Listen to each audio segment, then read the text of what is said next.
Hi, my name is Audrey and I'm going to be demonstrating how to break in a new pair of pointe shoes. When you picture a ballerina, you probably think of a girl in a fluffy pink tutu leaping across a stage. And although that may be true, what makes her uniquely herself is her pointe shoes. Her pointe shoes allow her to do that effortlessly across a stage. But a dancer must follow 3 basic steps to get her shoes ready to dance in. Those are sewing on the elastics, sewing on the ribbon, and bending the shoe at its main structure points to make it ready to dance. To prepare your shoes, you will obviously need your shoes, as well as a needle and thread, elastic, ribbon, nude or light pink thread, clear nail polish, and a marker, as well as scissors. Then you will start by sewing on the elastics. You will take your elastics and cut it into 2 pieces. It's okay if these pieces are a little long because you can cut off the excess at the end. You will take your first piece of elastic and one of your shoes and fold the heel of the shoe inside out. You will then place your elastic towards the heel of the shoe and make a mark where you want your stitches to line up with your shoe. Then you will thread your needle. You thread your needle by sticking about a wingspan width of your thread through the eye of the needle and then pulling it, meeting those 2 ends together and sewing a knot at the end. You will then take your now threaded needle and your elastic and you will line up those marks you just made. You will then sew a running stitch across the elastic. To do a running stitch, you pull the needle through the shoe, go forward about 1 millimeter or so, back through the shoe, and then you go back half the distance that your last stitch was. So you go forward a full stitch, back a half stitch, forward a full stitch, back a half stitch, all the way down the shoe. You can do 2 rows of these stitches if you like for more security.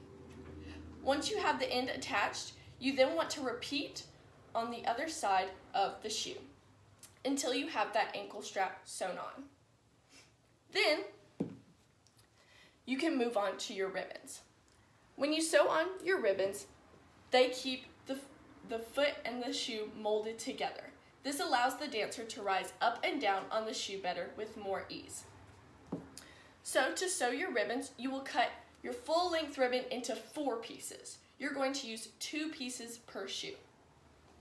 You will take your first 2 pieces and similar to the elastics, you will line up your ribbon with your shoe more towards the side of the shoe instead of the heel and make a mark on the inside of the shoe where you want your stitches to line up.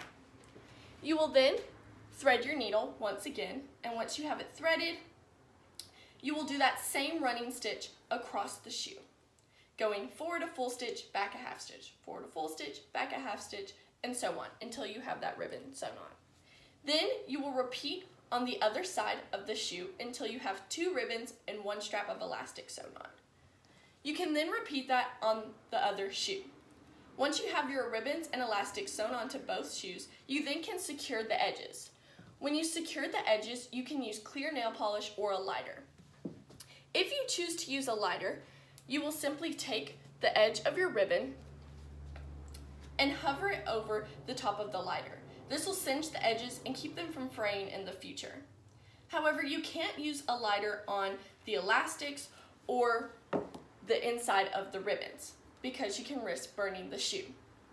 So I choose to use clear nail polish. With clear nail polish, you can take your shoe and simply coat the ends of the ribbon as well as the ends of your elastic with the clear nail polish to prevent them from fraying or ripping and having to redo this process over and over in the future.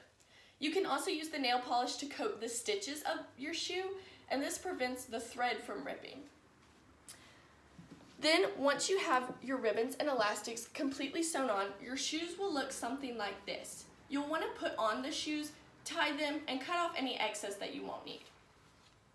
Then the last part is to break in the shoe. At this point, you will bend the main structure points to make the shoe just soft enough to dance in.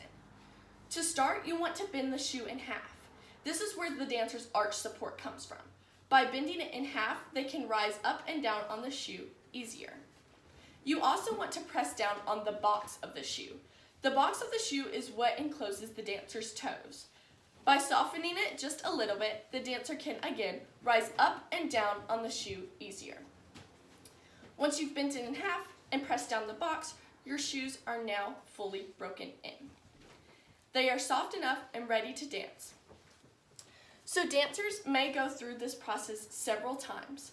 I myself have gone through this process many times, but principal dancers can go through multiple shoes in just one day. The New York City Ballet goes through 9,000 to 11,000 pairs of shoes a year. And with each of those pairs, this process is applied to. So you now have your shoes broken in, and you can now put them on and start dancing.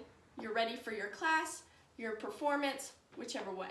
You can put on your tutu and do that beautiful leap across the stage just as you picture dancers doing. Thank you.